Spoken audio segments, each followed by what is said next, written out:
म डाक्टर मुनिश शर्मा। म चाहिँ पल्मोनरी क्रिटिकल केयर भन्नाले छाती तथा सघन रोग, फोक्सो तथा आइसियु भनेपछि त्यसमा मेडिकल, सर्जिकल, न्युरो, कार्डियोभास्कुलर सबै पर्ने भयो। यसमा चाहिँ म फेलोसिप, हाम्रो नेपालमा चाहिँ डिएम भन्ने गर्छौँ, यहाँ चाहिँ म फेलोसिप भन्छौँ हामीहरू। अब म टेक्सासमा यो गर्दैछु र म फाइनल इयर अहिले ह्युस्टनको बेलर कलेज अफ मेडिसिनबाट, जुन चाहिँ एउटा प्रसिद्ध कलेज हो, भाग्यवश म त्यहाँबाट चाहिँ फाइनल इयर कम्प्लिट गर्दैछु। मैले एमडी गरेको चाहिँ पेन्सिल्भेनियाको ड्रेक्सल युनिभर्सिटीबाट हो। अनि भ्याइसकेपछि फेरि मैले एउटा पल्मोनरी हाइपरटेन्सन भन्छ त्यसमा स्पेसलाइजेसन गरेर अहिले फेरि 3 वर्षको भन्दा लगभग म 7 वर्ष अमेरिकामा पोस्ट ग्रेजुएसन ट्रेनिङ स्पेसलाइजेसनमा, यो मेरो 7औं वर्ष। अनि जस्तो अहिले हजुर जुन यो क्रिटिकल केयर सँग सम्बन्धित रोगमा काम गरिरहनु भएको छ, अनि अहिले जुन विश्वव्यापी रूपमा यो कोरोना महामारी पनि फैलिरहेको छ, अनि जस्तो अहिले हजुरले चाहिँ जस्तो अमेरिकामा चाहिँ कस्तो अवस्था रहेको छ त अहिले यो कोरोना भाइरसको महामारीको? हजुर, अब कोरोना भाइरस सुरु भए यता नै अमेरिका निकै नै यसबाट पीडित भयो। हामी सबैलाई यो कुरा थाहा नै छ। केस फ्याटलिटी रेट अमेरिकामा निकै नै हाई भयो। भन्नाले 100 जना मान्छे जो कोभिडबाट कन्फर्म्ड केसेस हुन्छन् डायग्नोसिस, त्यसमा मर्ने मान्छेको रेट अमेरिकामा निकै नै हाई भयो। त्यो हिसाबले हेर्ने भने अझै पनि 1.8 केस फ्याटलिटी रेट 1.8 छ अमेरिकामा। तर तपाईँको सरदर 7 दिनभित्रमा नयाँ केसहरू डायग्नोज हुने जुन ट्रेन्ड छ, त्यो ट्रेन्डलाई हामीले जनवरीसँग कम्पेयर गऱ्यौँ भने पनि अहिले आएर अप्रिलको एन्डमा, मेको सुरुवातमा हेर्दाखेरि त्यो 2,50,000बाट 50,000मा झरेको छ देशभरिमा। भन्नाले त्यो म्यासिभ ड्रप हो, त्यो इम्प्रुभमेन्ट हो। त्यो चाहिँ नयाँ केस डायग्नोज हुने र मान्छे मर्ने सङ्ख्या घट्दै गइरहेको छ अहिले अमेरिकामा। जस्तो कोरोना महामारीको जुन पहिलो जुन फेज भनिन्थ्यो, जसलाई अहिले पहिलो लहर भनिन्छ, अहिले दोस्रो लहर आइसकेपछि, तर पहिलो लहरले त अमेरिकालाई त धेरै नै अप्ठ्यारो अवस्थामा पनि पुर्यायो। तर त्यो के कारणले चाहिँ त्यस्तो अवस्था आयो त अमेरिका जस्तो त्यत्रो विकसित देशको लागि? हजुर, होइन, अब यो यस्तो छ, जब पनि कुनै पनि नयाँ रोग आउँछ वा पुरानो भाइरस, पुरानो रोगले नयाँ रूप लिएर आउँछ नि, त्यो एकदम अनसर्टेन हुन्छ। जुन हामी अङ्ग्रेजीमा अनप्रेसिडेन्टेड राइज भन्छौँ नि, यो कोभिड-19 को राइज चाहिँ अनप्रेसिडेन्टेड राइज भएको एक्ज्याक्टली भन्दाखेरि। यसरी चाहिँ यो आयो आँधी बेरी जस्तो गरेर कि मान्छेले यसलाई कसरी म्यानेज गर्ने हुन्छ नि, कसरी ट्रान्समिसन रोक्ने, भ्याक्सिनको त कुरै छोडिहालौँ होइन, कसरी गर्ने भनेर सोच्न नपाउँदै यो एक्सपोनेन्सियली बढ्यो। अब मेरो आफ्नो एक्सपिरियन्स भन्नुहुन्छ भने म क्रिटिकल केयर गर्ने मान्छे, म त्यो पछिल्लो जुलाई अगस्तमा टेक्सासमा एकदमै हाई भएको हो। म टेक्सासमा बेस्ड छु। एभ्री डे म बिहान उठ्दाखेरि चाहिँ डाक्टर साहब तपाईँको आइसियुमा 7 जना, तपाईँको आइसियुमा 8 जना क्रिटिकल्ली भेन्टिलेटरमा हालेर कोभिडको केस एभ्री डे एक्सपोनेन्सियली बढेको देखेँ मैले चाहिँ हेल्थ केयर सिस्टम, अमेरिकाको हेल्थ केयर सिस्टम ओभररन भएको देखेँ। त्यो हेर्दाखेरि चाहिँ यो नयाँ एन्टिटी भएको भएर भन्छौँ, जुन भन्छौँ हामीले अनप्रेसिडेन्टेड राइज। तयारी नै थिएन, कसैले यो सोचेकै थिएन, यो आँधी बेरी जस्तो आयो, त्यही भएर यो पूर्व तयारी नभएको कारणले यस्तो भएको। अब जस्तो तपाईँ नेपाली मूलको अमेरिकन चिकित्सक, अमेरिकामा कार्यरत चिकित्सक हुनुहुन्छ, यो नाताले अहिले हाम्रो जस्तो अहिले पहिलो लहरहरू चाहिँ विकसित देशहरूमा चाहिँ बढी पर्यो, तर यो दोस्रो लहरले चाहिँ अहिले यो विकासशील राष्ट्रहरू जस्तो मुख्यतः अब हामीहरूले कुरा गर्दाखेरि भारत र नेपालमा अहिले यसको चाहिँ महामारी बढ्दै गइरहेको छ। जसरी पहिलो चरणमा युरोप, अमेरिकाहरू प्रताडित भएको थियो, अहिले अब भारत, यो दक्षिण एसियाली मुलुकहरू पर्दैछ। यसलाई चाहिँ तपाईँहरूले चाहिँ कसरी हेरिरहनु भएको छ? कस्तो हुन्छ यसको रूप चाहिँ? अब यो लहर दोस्रो पहिलो भन्नुभन्दा म के भन्छु भन्दाखेरि एउटा कुरा चाहिँ के हो भने यसको एउटा कन्टिन्युस फेज चाहिँ हुन्छ। खालि यसले पिक गर्ने हो, बेला बेलामा पिक गर्छ। अब यो खालि हामीले अहिले सायद पिक गरिरहेका छौँ, फेरि दोस्रो पटक नेपालमा पिक गरिरहेका छौँ, भारतमा पिक गरिरहेका छौँ, र त्यो पिक अमेरिकामा दोस्रो पिक भर्खरै जनवरीतिर आएर घट्दैछ। कि अमेरिकामा पनि तेस्रो पिक आउँछ, त्यो बेग्लै क्वेसन। हामीले कसरी हेरिरहेका छौँ भन्दाखेरि यो विश्वव्यापी रूपमा हामी त एउटा ग्लोबल भिलेज भइसक्यो नि। अहिले वर्ल्डमा हामी आइसोलेटेड भएर बस्न सक्दैनौँ। मलाई यहाँ भएको छ, त्यहाँ भएको छैन, अहिले इन्डियामा भइरहेको छ, नयाँ स्ट्रेन आएको छ, जे भएको छ त्यो भोलि अमेरिकामा पनि आउन सक्छ। वर्ल्ड त एउटा ग्लोबल भिलेज भइरहेको छ। त्यही भएर यसलाई चाहिँ हामीले एकदम क्लोजली हेरिरहेका छौँ र कन्सर्न भएर हेरिरहेका छौँ कसरी यसलाई रोक्ने, किनकि त्यहाँनिर रोक्दाखेरि यहाँनिर पनि फाइदा हुन्छ। ग्लोबल्ली नै यसले इम्प्याक्ट गर्ने भएको भएर कन्सर्न एकदमै धेरै नै छ यहाँ। जस्तो अहिले त अब नेपालमा पनि यो सङ्क्रमण बढ्नुको मुख्य कारणमा त अब जस्तो भारतसँगको खुला सीमा क्षेत्रहरूलाई पनि बढी भएको कारणले गर्दाखेरि भएको भनिन्छ। तर अब जस्तो तपाईँलाई त नेपालको स्वास्थ्य क्षेत्रको स्रोत साधनहरूको अवस्था के छ भन्ने कुरोहरू पनि राम्ररी थाहा होला। त्यो अवस्थामा अहिले नेपालमा दोस्रो लहर चाहिँ पहिलाको भन्दा चाहिँ अहिले धेरै नै बढिरहेको छ। यसले गर्ने क्षतिहरू पनि बढाइरहेको छ दिन प्रतिदिन। यो अवस्था चाहिँ अहिले जस्तो तपाईँहरूले चाहिँ कसरी हेरिरहनु भएको छ त्यति चाहिँ? अब यो दोस्रो पिकमा हामी किन भन्दाखेरि हामी इन्डियासँग यति क्लोज प्रोक्सिमिटीमा छौँ र तपाईँले भन्नुभयो जस्तै ओपन बोर्डर छ हाम्रो, त्यो कारणले इन्भेरिएबली भोलिको दिनमा इन्डियामा जुन राइज भइरहेको छ जुन सङ्क्रमण, त्यो नेपालमा पनि नदेखिएला भन्न सकिँदैन र ट्रेन्ड सुरु भइ पनि सकेको छ। अब हामी जानुपर्छ अगेन यो बेसिक प्रिन्सिपल के हो भने रोकथामको प्रिन्सिपल, जुन प्रिभेन्सन भन्छौँ नि हामी मेडिसिनमा 3 किसिमका प्रिभेन्सनको कुरा गर्छौँ। प्राइमेरी प्रिभेन्सन, सेकेन्डरी प्रिभेन्सन र टर्सियरी प्रिभेन्सन। भन्नाले प्राइमेरी भनेको रोग लाग्न दिन अगावै गर्ने प्रिभेन्टिभ मेजर्सहरू, र अहिले हामी ठ्याक्कै भन्दाखेरि त्यहाँनिर चाहिँ हामी सबैभन्दा धेरै सजग हुनुपर्ने देखिन्छ। प्राइमेरी प्रिभेन्सनमा के गरी हामीहरू सफल भयो भने दोस्रो फेज डायग्नोसिस र ट्रिटमेन्टको फेज त छँदैछ, तर त्यहाँनिर चाहिँ महामारी नहोला कि भन्ने एउटा सम्भावना रहन्छ, जुन इन्डिया अहिले पुगिसक्यो। अब इन्डियाले सेकेन्डरी प्रिभेन्सन गर्ने हो, छिटो छिटो डायग्नोज गर्ने, ट्रिटमेन्ट गर्ने हो, र अन्तिममा यो पिक सकिएपछि यसले जुन चाहिँ यो आँधी बेरीले ल्याएको डिस्ट्रक्सन छ त्यसबाट चाहिँ रिहेबिलिटेसन गर्ने। तर हामीहरू चाहिँ अझै पनि प्राइमेरी प्रिभेन्सनमै छौँ। हामीले अझै पनि सजगता अप्नायौँ, स्टेप्सहरू चाल्यौँ, कदमहरू चाल्यौँ भने हामीले यहीँनिर यसलाई मत्थर बनाउन सक्छौँ। मेरो जोड हुन्छ कि यो प्राइमेरी प्रिभेन्सनमा हामीले जस्तो अहिले प्राइमेरी प्रिभेन्सनको कुरा गर्दाखेरि हामी प्राइमेरी प्रिभेन्सनमै छौँ भनेदेखि चाहिँ डाक्टर साहबले अहिले हामीले अब नेपालले चाहिँ अहिले चाहिँ गर्नुपर्ने चाहिँ के छ त? हजुर, अब प्राइमेरी प्रिभेन्सन जब भन्छ नि रोग लाग्न दिन अगावै केस लोडलाई घटाउने होइन। केस लोडलाई घटाउनु भन्नुको मतलब दुईटा कुरा हुन्छ। एउटा सोर्स अफ इन्फेक्सनलाई कन्ट्रोल गर्ने, अर्को इन्फेक्ट भएको मान्छेबाट ट्रान्समिसन हुन अरूलाई सर्न नदिने। अब त्यसको लागि यसरी छुट्याउन, यसलाई छुट्याउँदाखेरि 3टा सेटिङ्समा छुट्याउँ विशेष गरेर प्राइमेरी प्रिभेन्सनलाई। एउटा हेल्थ केयर सेटिङमा है, हाम्रो स्वास्थ्य संस्थाहरूले गर्न सक्ने कुरा। अर्को पर्सनल सेटिङमा तपाईँ हामी जस्तो सर्वसाधारण मान्छेहरूले व्यक्तिगत रूपमा गर्न सक्ने कुरा। र अर्को सरकारको तर्फबाट गभर्मेन्टल लेभलबाट के गर्न मिल्छ। अब स्वास्थ्य संस्थाहरूको लेभलमा हेर्दाखेरि स्ट्राटेजाइज गर्ने, एउटा स्ट्राटिफाई गर्ने। जस्तै बिरामीलाई अस्पताल आउनु छ भने कसैले भने मलाई कोभिडको जस्तो लक्षण छ, के त्यो बिरामीलाई हामी अस्पतालमा स्वास्थ्य संस्थामा नआइकन पनि हेर्न सक्छौँ? कि हामी टेलिमेडिसिन गर्न सक्छौँ? कि हामीले एउटा क्वेसनायर बनाएर उनीहरूलाई एसेस गर्न सक्छौँ उनीहरूलाई कोभिड छ कि छैन होला, आउट हस्पिटल बाहिर नै कसरी टेस्ट गराउने, वा सामान्य सिम्टम छ भने उनीहरूलाई घरमै बसेर त्यसलाई उपचार गर्ने, रोकथाम गर्ने कसरी सिकाउने। नम्बर 1। नम्बर 2, बिरामीहरूलाई अस्पताल त आउनै पर्छ। रोग त कोभिड मात्रै हुँदैन, हार्ट एट्याक होला, डायबिटिज, प्रेसर, अस्पताल त आउनै पर्छ। अब बिरामीहरू अस्पताल आउँदाखेरि कसरी चाहिँ रिस्क स्ट्राटिफिकेसन गर्ने होइन। छिर्ने बेलामा अस्पतालमा केही ढोकाहरू मात्रै बनाउने, क्वेसनायर राख्ने, ज्वरो छ, खोकी छ आदि इत्यादि क्वेसनायर राख्ने, टेम्परेचर लिने, र एक्सपोजरको हिस्ट्री छ भने टेस्ट गर्नु पर्यो भने टेस्ट पनि गर्ने। भने त्यहाँनिर नै एउटा सुन्दा सामान्य स्टेप जस्तो सुनिन्छ, तर त्यहाँनिर नै रोक्न सकियो। अब दोस्रो लेभल अफ तपाईँको चाहिँ प्रिपेयर्डनेस भन्छ के गरी कम्युनिटीमा ट्रान्समिसन धेरै भइरहेको छ भने स्वास्थ्य संस्थाहरूले चाहिँ विशेष गरेर कुन लेभलमा जाने, भिजिटरहरूलाई आउनै नदिने हो कि? किनकि एउटा बिरामीले भिजिटरबाट अर्को 10 जना 100 जना गर्दै सर्छ नि त होइन। अस्पताल त मुख्य सर्ने एउटा ठाउँ भयो, त्यही भएर भिजिटरलाई लिमिट गर्ने हो कि, भिजिटरलाई स्क्रिनिङ गर्ने हो कि, त्यहाँनिर जानु पर्यो। तेस्रो, स्वास्थ्य संस्थाले हेल्थ केयर वर्करहरूलाई बचाउनु पर्यो, किनकि स्वास्थ्य कर्मीहरू त सबैभन्दा धेरै ठुलो रिस्कमा हुनुहुन्छ। भ्याक्सिन लगाएको भए पनि नलगाएको भए पनि रिस्क त छँदै नै छ। अनि उहाँहरूबाट गएर फ्यामिलीलाई सर्ने, फ्यामिलीबाट कम्युनिटीमा सर्ने, त्यो अर्को ठुलो सोर्स कन्ट्रोल हो भन्छु।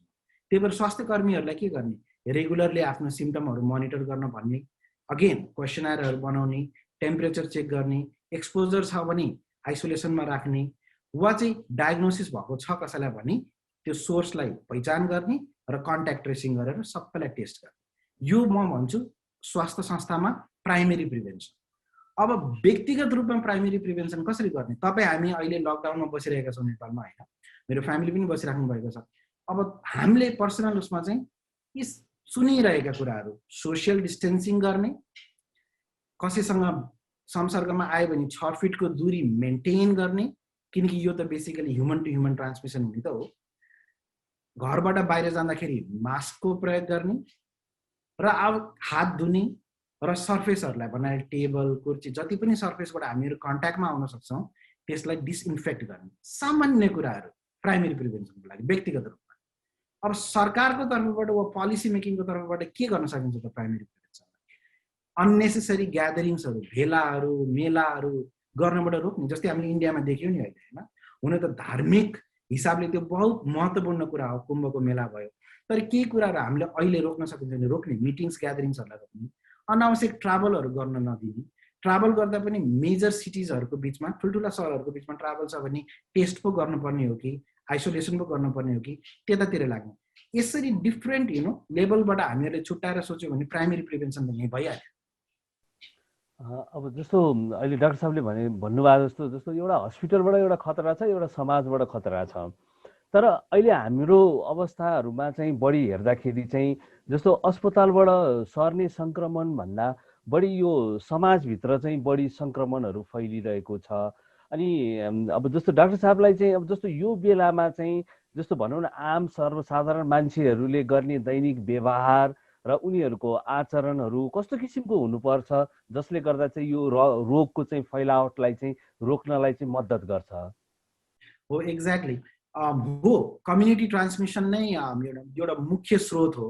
अब यो भन्दै गर्दाखेरि मैले एउटा टर्मिनोलोजी युज गर्न चाहेँ यहाँनिर, यसलाई भन्छ आर नट भनेर। हुन त एपिडेमियोलोजिस्टहरूले यसलाई धेरै बुझ्नुहुन्छ। सामान्य भाषामा सबै सुन्ने, यो सुनिराख्नु भएको यो जसले पढ्नुहुन्छ यो बुझ्ने मान्छेको लागि पनि एउटा व्यक्तिले कतिजना व्यक्तिलाई चाहिँ यो इन्फेक्सन सार्न सक्ने, त्यसलाई आर नट भन्छ सामान्य भाषामा भन्दाखेरि। यो कोभिडको जब ट्रान्समिसन एकदमै धेरै हुन्छ सोसाइटीमा, यो आर नट 5.2 सम्म पनि देखिएको छ। यसो सोच्नुभयो भने एकजनाले 5.2 5.2 जना मान्छेसम्मलाई सार्न सक्ने भनेको त यो त धेरै ठुलो आर नट हो। यो भइरहेको अवस्थामा विशेष गरेर हामीले के गर्ने भने घरमै बस्ने, कम्युनिटीमा धेरै चाहिँ हिमचिम नगर्ने, किनकि त्यसरी नै त हो सर्ने।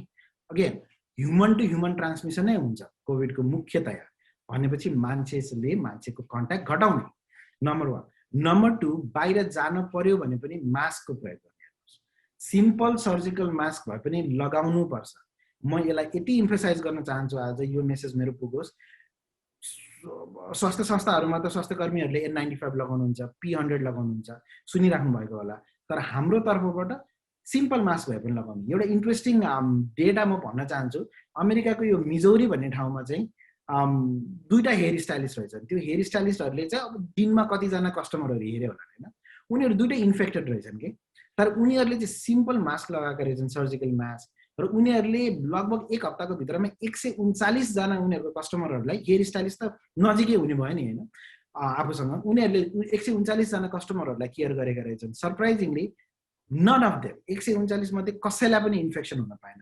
र 139 जनालाई नै क्वेसनर बनाएर रेट्रोस्पेक्टिभली सोद्धाखेरि सबैले सर्जिकल मास्क मात्रै त होइन, इभन क्लथको मास्क, सामान्य लुगाको मास्क भए पनि लगाउनु रहेछ। भने दुईतिरबाट मास्क लगाउँदाखेरि एउटा इन्ट्रेस्टिङ स्टडी। हुन त यस्ता धेरै ठुला स्टडीहरू छ, त्यही भएर आई कान्ट इम्फोसाइज इनफ। म यो भन्न चाहन्छु मास्क लगाउने बाहिर जानुपर्छ। दूरी डिस्टेन्स मेन्टेन गर्ने, 6 फिटको दूरी मेन्टेन गर्ने, किनकि यो त ड्रपलेट मात्रै नभएर एयरबर्न पनि हो नि यो त। त्यही भएर यो त हावामा पनि यसका चाहिँ कीटाणुहरू उडिरहेका हुन्छन्। हामीले बोल्दा, खोक्दा, आच्युँ गर्दा निक्लिने कणहरूबाट। त्यही भएर 6 फिटको दूरी मेन्टेन गर्ने। अनि अर्को कुरा भनेको हात धोइराख्ने, हाइजिन मेन्टेन गर्ने, र सर्फेसहरूलाई जस्तै अफिसको काउन्टर टपहरूलाई, किचनको काउन्टर टपहरूलाई डिसइन्फेक्टेन्ट गरेरले डिसइन्फेक्ट गरिराख्ने। यति कुरा मात्रै हामीले गर्न सक्यौँ भने त भइहाल्यो। तर अर्को योभन्दा ठुलो कुरा, अझ मैले यो भन्दै गर्दा सायद हामी यो टपिकमा पनि प्रवेश गर्छौँ होला, प्राइमेरी प्रिभेन्सनमा सबैभन्दा ठुलो कुरा अब त हामीसँग एउटा ठुलो साधन छ नि, त्यो भनेको भ्याक्सिनेसन। भ्याक्सिनेसन त प्राइमेरी प्रिभेन्सनको अर्को एउटा ठुलो डाइमेन्सन हो। र त्यसलाई पनि अपनाउने अभाइलेबल छ भने एज अ इन्डिभिजुअल व्यक्तिको रूपमा तपाईँलाई भ्याक्सिन अभाइलेबल छ भने डेफिनेटली ठुलो कुनै कन्ट्राइन्डिकेसन छैन भन्नाले एलर्जिज छैन केही छैन भने लगाउने, हेजिटेन्सी नदेखाउने प्लिज। भ्याक्सिन लगाइदिनुहोस् र यो अघि मैले भनेका मेन कुराहरू सामान्य कुराहरू गरिदिनुहोस्। प्राइमेरी प्रिभेन्सन एकदमै एकदमै असरदायक हुन्छ र त्यही नै मुख्य कुरा हो। जब हामी डिजिज फेजमा जान्छौँ, जुन हामी गइसक्यौँ, डिजिज फेज त छ हाम्रो, जब हामी डिजिज फेज हाम्रो एक्सप्लोड हुन्छ, अघि मैले भने जस्तो म बिहान उठ्दाखेरि डाक्टर साहब 7 वटा आइसियुमा भेन्टिलेटरमा पेसेन्ट, जब त्यो अवस्थामा पुग्छ नि एउटा अस्पतालमा एउटा डाक्टरलाई, त्यसपछि त्यसले फेरि छुट्टै नै रूप लिन्छ। डाक्टर साहबले अहिले जस्तो भ्याक्सिनको पनि कुरा गर्नुभयो, अनिखेरि नर्मली यो अहिले कस्तो पनि केही घटनाहरू चाहिँ कस्तो पनि देखिएको छ भने जस्तो भ्याक्सिनहरूको 2टा डोज लगाएको व्यक्तिहरूमा पनि यसका केही प्रभावहरू भएर उहाँहरू पनि हस्पिटलाइज भएका घटनाहरू पनि जस्तो यहाँ नेपालमा केही व्यक्तिहरूमा देखिरहेको छ। अनि यो भ्याक्सिनको चाहिँ यो विश्वसनीयता चाहिँ कस्तो किसिमको रहेको छ त? हजुर, एकदम राम्रो क्वेसन यो। आई थिङ्क यो भ्याक्सिनको क्वेसन एउटा छुट्टै डिस्कसन गर्न मिल्ने 1 घन्टाको एउटा क्वेसन हो। पनि म यसलाई अलिक कम्प्रिहेन्सिभ तरिकाले छोटकरीमा भन्ने प्रयास गर्छु। भ्याक्सिन धेरै किसिमको छन्, हेर्नुहोस्, हामी सबैलाई थाहा नै भएको कुरा हो। म नेपालमै फोकस गरेर भन्न चाहन्छु, किनकि नेपालमा अहिलेसम्म हाम्रो 3 किसिमको भ्याक्सिनहरू चाहिँ अप्रुभ भएको छ। पहिलो चरणमा हामीले एस्ट्राजेनेकाको भ्याक्सिन अप्रुभ गर्यौँ, जुन चाहिँ कोभिसिल्ड भनेर ब्रान्ड नेमले चिनियो। त्यो चाहिँ एउटा भेक्टरबाट बनेको भ्याक्सिन हो, भन्नाले एउटा चिम्पान्जीको एडिनो भाइरस लिएर त्यसलाई इनएक्टिभेट गरेर त्यसलाई दिएपछि त्यसको अगेन्स्टमा हाम्रो शरीरले चाहिँ एन्टिबडिज निकाल्ने अल्टिमेटली, होइन? त्यो भ्याक्सिन हामीले युज गर्यौँ, जसको एफिकेसी तपाईँको चाहिँ 63% देखि 83% सम्म छ। एकदमै ठुलो रेन्ज छ यसको। एभरेजमा म भन्न चाहन्छु 76%। अब एफिकेसी भनेको के भ्याक्सिनको भन्दाखेरि, एस्ट्राजेनेकाको कोभिसिल्ड तपाईँले 2 डोज लगाउनु भएको छ भने त्यो लगाएको 14 दिनपछि तपाईँको शरीरमा सिम्पटोमेटिक इन्फेक्सन भन्नाले लक्षण आउने गरेर कोभिडको सिभियर इन्फेक्सन हुने सम्भावना 76%ले घट्छ। अब सोच्नुहोस् त, पोहोर साल जब यो चाहिँ पेन्डेमिक सुरु भएको थियो, कसैले आएर तपाईँलाई म तपाईँलाई यस्तो किसिमको औषध दिन्छु जसले तपाईँलाई 76% प्रोटेक्ट गर्न सक्छ भनेको भए तपाईँले हुन्छ म लाउँछु खान्छु भन्नुहुन्थ्यो नि, होइन? अहिले हामी एक्ज्याक्टली त्यही फेजमा छौँ। अब अमेरिकामा भएको मोडर्ना फाइजरको चाहिँ 95% भनेको छ, तर हाम्रो कोभिसिल्ड जुन हामीले त्यहाँ दिइरहेको थियो इनिसियल फेजमा 76%। त्यो त धेरै नै ठुलो नम्बर हो नि, है? त्यस्तै गरेर अहिले हाम्रो गभर्मेन्टले साइनो फार्म पनि चाइनाबाट त्यो पनि अप्रुभ गरेको छ। त्यसको पनि डेटा नट ब्याड, 79% भनेको छ अहिले इनिसियल डेटामा एफिकेसी। अनि स्पुटनिक भी पनि रिसेन्टली गरेको छ, तर हामीलाई उपलब्ध भइसकेको छैन क्यारे, मलाई जानकारी भएसम्म। त्यसको पनि एफिकेसी 92% सम्म देखिएको छ। प्रसिद्ध ल्यान्सेट जर्नलमा चाहिँ यसको चाहिँ 92% एफिकेसी भनेको छ। भनेपछि एफिकेसी त त्यति छ नि, तर सम्भावना त इन्फेक्सन हुने अझै पनि 24% त छ। तर हामीले लगाउन त पर्यो नि, अङ्ग्रेजीमा भन्छ नि, हामीले हाम्रो ड्यु डिलिजेन्स गर्न पर्यो, हामीले हाम्रो कर्तव्य त निभाउनु पर्यो नि। 76% चान्स छ सिभियर सिम्पटोमेटिक इन्फेक्सन घट्ने भने हामीले त लगाउन त पर्यो। मैले यहाँ आफ्नै उदाहरण दिएर भन्न चाहन्छु, मेरो आफ्नै एक्सपिरियन्समा अहिले आइसियु बाहिर पनि म अब छाती रोग भएको भएर मैले जति पनि जेनरल वार्डमा पनि हामीलाई कन्सल्ट गर्छन्, मैले बिरामीहरू हेर्छु, मैले नछुटाइकन तपाईँले भ्याक्सिन लाउनु भएको थियो भनेर सोध्ने गर्छु। म यति कन्फिडेन्टली भन्न सक्छु कि भ्याक्सिन लगाएको पेसेन्टहरू मैले इन्फेक्सन सिभियर इन्फेक्सन भएर आएको बिरालै देखेको छु। भनेपछि यही एक्सपिरियन्सलाई लिने हो भने पनि भ्याक्सिन छ भने लाउनुपर्छ, प्लिज लाउनुहोस्। ब्रेक थ्रु इन्फेक्सन हुनसक्छ डेफिनेटली, 24% चान्स छ। मोडर्नामा पनि 5% चान्स छ, तर ब्रेक थ्रु इन्फेक्सन भइहाल्यो भने पनि कम सिभियर होला, होइन? र एज अ होल कम्युनिटीलाई बचाउने हिसाबले हेर्ने हो भने त 76% त बच्यो नि त। त्यसरी नै त ट्रान्समिसन घट्ने हो, त्यसरी नै त रोग फैलिने कुरा घट्ने हो। त्यसैले चाहिँ यो त कस्तो भयो भने, म गणितमा मलाई डर लाग्छ, गणितमा त पास हुँदिनँ क्या भन्ने डर छ भने पढ्दै नपढिकन जाने त होइन नि, पढ्नु त पर्यो नि त। हामीसँग भएका रिसोर्सेसलाई युज त गर्नु पर्यो। त्यही भएर भ्याक्सिन लाउनलाई चाहिँ तपाईँले मलाई सोध्नुभयो भने हेजिटेन्सी देखाउनु पर्छ, हचकचाउनु पर्छ, हिचकिचाउनु पर्छ भने नि डेफिनेटली हुँदैन। कति पर्सेन्ट भन्नुहुन्छ लाउनु भनेर? 200% डेफिनेटली लाउनुपर्छ। यो नै एउटा उपाय हो जसले हामीले हर्ड इम्युनिटी कुनै दिनमा सायद हामीले भेटाउनेछौँ। अब जस्तो अहिले नेपालमा त सरकारले यो जुन भ्याक्सिन लाउने कार्यक्रमलाई पनि अहिले चाहिँ स्थगित गरेको छ। यो अवस्थामा चाहिँ अब स्थगित गर्दाखेरि चाहिँ यसको प्रभावहरू चाहिँ कस्तो किसिमको देखिन सक्छ त डाक्टर साहब? अब हेर्नुहोस्, मैले चाहिँ भ्याक्सिनलाई कसरी लिएँ भने, हुन त अघि मैले भ्याक्सिन सबैभन्दा एउटा सायद धेरै नै प्रभावकारी प्राइमेरी प्रिभेन्सन भने, होइन? तर भ्याक्सिनलाई यसरी सोच्यो भने कोभिडमा यो सेकेन्डरी प्रिभेन्सन टर्सियरी प्रिभेन्सन पनि भन्छु कि म, किनकि रोग लागेका मान्छे कोभिड लागेको मान्छेलाई पनि डेटा हेर्ने हो भने 6 देखि 8 महिनासम्म उनीहरूको शरीरमा न्युट्रलाइजिङ एन्टिबडी भन्नाले रोग लागिहाल्यो फेरि भने पनि त्यसलाई न्युट्रलाइज गर्ने, त्यसलाई चाहिँ निस्तेज बनाउने एन्टिबडीको मात्रा हुन्छ भने त्यो हेटेरोजेनिटी छ कि कसैमा चाहिँ त्यो 3 महिना मात्रै टिक्ला, कसैमा 2 महिना मात्रै टिक्ला भनेपछि सरदर रूपमा रिइन्फेक्सनको कुरा गर्दाखेरि 90 दिनपछि मान्छेलाई चाहिँ कोभिड भएको मान्छेलाई फेरि इन्फेक्सन पनि हुन सक्छ। भनेपछि यहाँनिर त यस्तो सिचुएसन आयो कि प्राइमेरी प्रिभेन्सन मात्रै होइन, कसैलाई कोभिड भएर सन्चो भएको छ भने उसले पनि भ्याक्सिन लगाउनु पर्यो होइन, फेरि प्रिभेन्सनको लागि, रिइन्फेक्सन बचाउनको लागि। भनेपछि यो भ्याक्सिनेसन ड्राइभ म हम्बलली के भन्न चाहन्छु भने मेरो ओपिनियनमा मैले जाने बुझेको हिसाबले भ्याक्सिनेसन ड्राइभ त रोक्नै हुँदैन।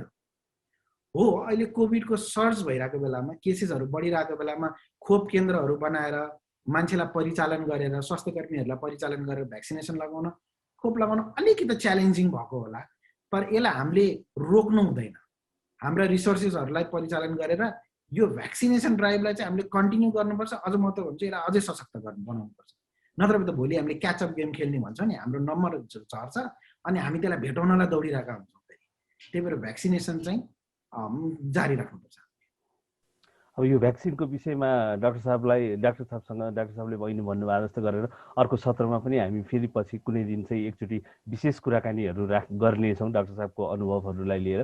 अनि जस्तो अहिले आम मान्छेहरूलाई चाहिँ कस्तो किसिमको, अब जस्तो हाम्रो जस्तो नेपाल जस्तो देशमा कस्तो किसिमको त्रास रहेको छ भनेदेखि, जस्तो नेपालमा चाहिँ हजुरको जस्तो पहिलो चरणको कोभिडको जुन महामारी थियो त्यसलाई चाहिँ अब भनौँ एउटा धार्मिक विश्वास, अन्धविश्वास अथवा के कारणले हो नेपालीहरू त्यति धेरै चाहिँ सङ्क्रमित हुन पाएनन्, जोगिए। पहिलोको क्षति, मानवीय क्षतिहरू धेरै कम भयो होइन।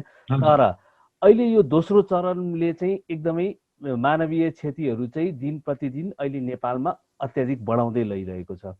यो अवस्थामा मैले अझ आम मान्छेहरू अझ पनि क्लियर हुन नसकेको कुरो चाहिँ के चाहिँ छ भनेदेखि, यो पहिलो चरणमा देखिएको कोरोना भाइरसको सङ्क्रमण र यो दोस्रो चरणमा देखिएको कोरोना भाइरसको सङ्क्रमण चाहिँ किन चाहिँ यस्तो फरक, किन दोस्रो चाहिँ बढी शक्तिशाली देखिएको होला त डाक्टर साहब? अब यो क्वेसनलाई एन्सर गर्दाखेरि हुन त मैले डेटा हेरौँ भने अब अहिले इन्डिया एक्टिभ केसेस हुनेमा 4थो नम्बरमा पुग्यो है, सडनली 4थो नम्बरमा पुग्यो। ब्राजिल दोस्रोमा छ, अमेरिका अझै पनि पहिलोमै छ त्यो प्रिभिलेन्सको हिसाब गर्दाखेरि। तर हाम्रो नेपालको केसेस हेऱ्यो भने मैले हिजो मात्रै डेटा हेर्दाखेरि अलिकति अपडेट भएको हुनसक्छ, 3,23,000 होइन, हाम्रो 3,23,000 चान्चुन केसहरू छ र त्यसमा मृत्यु भएको पेसेन्टहरूको सङ्ख्या हेऱ्यो भने 3,279 थियो। लगभग यो 24 घन्टा अगाडिको डेटा हो है। अनि त्यसमा हामीले अझ फेरि मैले जोड्न चाहे, हामीले भ्याक्सिनेसन गरेको नम्बरमा पनि मैले हेर्दाखेरि अपडेटेड नम्बर 20 लाखभन्दा धेरै चाहिँ एटलिस्ट एक डोज पाएको रहेछ। त्यो हेर्दाखेरि हरेक 100 जनामा 7.3 व्यक्तिले चाहिँ भ्याक्सिन पनि पाएको रहेछ। यसरी अब हुन त डेटा कतिको एक्युरेट छ तथ्याङ्क, त्यहाँ यो बेग्लै कुरा हो, किन भन्दाखेरि हामीले रिपोर्टिङ कसरी गरिरहेका छौँ त्यसमा पनि भर पर्छ। तर हामीले नराम्रो गरिरहेका छैन। हामीले हेऱ्यौँ भने कतै हाम्रो सजगता, हाम्रो चाहिँ सावधानी राम्रो पो छ कि, त्यही भएर पो हामी फर्स्ट फेजमा अलिकति उम्किएका हौँ कि हो। हाम्रो विश्वास हुन्छ, हामीले अलिकति रोग लाग्दाखेरि भगवान्लाई सम्झिन्छौँ होइन, त्यो हाम्रो आफ्नो विश्वास हुन्छ, हामीले यो हुन्छ नि आफ्नो तर्फबाट गर्ने कुराहरू गर्छौँ। तर मलाई लाग्छ पहिलो फेजमा पनि चरणमा पनि के भयो भने नेपालमा स्ट्रिक्ट लकडाउन भयो। अनेस्टली म के भन्छु, मैले यसरी एनालाइसिस गरेर हेर्दाखेरि त अमेरिकामा बसेर म काम गरिरहेको थिएँ त्यतिखेर, अमेरिकामा भन्दा हाम्रो देशमा नेपालमा लकडाउनलाई सिरियसली लिएर गभर्मेन्टको तर्फबाट होस् वा सोसाइटीको तर्फबाट होस्, व्यक्तिको तर्फबाट इन्डिभिजुअल सिरियसली लिएको जस्तो माने मैले, सायद त्यही भएर हामीहरू बचेका हौँ र अहिले पनि ढिलो भइसकेको छैन। इन्डियाको कुरा गर्दाखेरि दुर्भाग्यवश मलाई के लाग्छ भने इन्डियामा एउटा हुन्छ नि फल्स सेन्स अफ सेक्युरिटी भन्छ नि। अब उनीहरूले भ्याक्सिन पनि धेरै उत्पादन गरे, भ्याक्सिन ड्राइभ पनि सुरु भयो, त्यहाँनिर अलिकति फल्स सेन्स अफ सेक्युरिटी भयो कि जस्तो पनि मलाई लाग्छ। जुन आफ्नो प्रोटेक्सनको गार्ड छ नि अलिकति कम भयो र त्यही बेलामा फेरि अब पोलिटिकल र्यालिजहरू पनि, चाडपर्वहरू पनि धेरै नै भयो र त्यही भएर पनि इन्डियामा केस राइज भएको कारण हो। र अर्को अब म्युटेन्ट स्ट्रेनको पनि अलिकति रोल हुनसक्छ त्यहाँनिर इन्डियाको कारण चाहिँ, किन भन्दाखेरि B1.617 भन्ने म्युटेन्ट स्ट्रेन देखिएको छ। यो पनि डेटा यसमा एक्ज्याक्टली आउन बाँकी नै छ, तर एकदमै अप टु डेट डेटा हेर्ने हो भने 30 वर्षभन्दा मुनिका व्यक्तिहरूलाई योपालिको यो म्युटेन्ट स्ट्रेनले चाहिँ पहिलाको भन्दा 4-5% धेरै नै गालेको छ, 32% चाहिँ देखेको छ। तर अब यद्यपि यसमा डेटाहरू अझै पनि आउन बाँकी छ। त्यही भएर म्युटेन्ट स्ट्रेनको कारण पनि हुनसक्छ, वा अर्को चाहिँ फल्स सेन्स अफ सेक्युरिटी पनि हुनसक्छ। र ग्यादरिङहरू, भेलाहरू, चुनावी भेला होस्, मेला होस्, त्यो धेरै भयो कि जस्तो लाग्छ। तर अब त्यो कुरालाई, त्यो रुललाई एक्ज्याक्टली नेपालमा अप्लाई गर्न नमिल्ला हो। हामी ओपन बोर्डर छ, ट्रान्स बोर्डर माइग्रेसन धेरै नै हुन्छ, क्रस कम्युनिकेसन धेरै नै हुन्छ। त्यही भएर हामीहरू डराउनु एकदमै स्वाभाविक हो। तर हामीले लकडाउन सुरु गरिसकेका छौँ केही समयको लागि, र हुन्छ नि हाम्रोमा केस बढ्दो रूपमा त छ, तर हामीले अझै पनि यो ट्रान्समिसनलाई माइटिगेट गर्न सक्छौँ कि जस्तो मलाई लाग्छ। किनकि हामीले लकडाउन सुरु गऱ्यौँ, जुन इन्डियामा अझै पनि लकडाउन भएको छैन। त्यही भएर दुःख, अब जता पनि होइन ह्युमेनिटेरियन हिसाबले क्राइसिस हेर्दा यो दुःख लाग्छ। तर थोरै आशा चाहिँ मलाई पहिला पनि हामीहरू डिसिप्लिन भएका थियौँ जस्तो लाग्यो, र अहिले पनि हामीहरू डिसिप्लिन भएर बस्यौँ भने अझै पनि हामीले सक्छौँ। हुन्छ डाक्टर साहब, हजुरसँग यो चरणको कुराकानी ठिकै छ डाक्टर साहब, भयो है, खुसी लाग्यो। हजुरसँग अर्कोचोटि म फेरि भ्याक्सिनको बारेमा हजुरसँग कुनै दिन म यसले गरेर भ्याक्सिनको बारेमा गरौँला, अरू विषयहरूमा पनि गरौँला होइन। हुन्छ डाक्टर साहब, हजुरसँग कुराकानी भयो, खुसी लाग्यो। फेरि भेटौँला है डाक्टर साहब। हस्, मलाई खुसी लाग्यो। नमस्कार। हजुर, नमस्ते डाक्टर। हस्।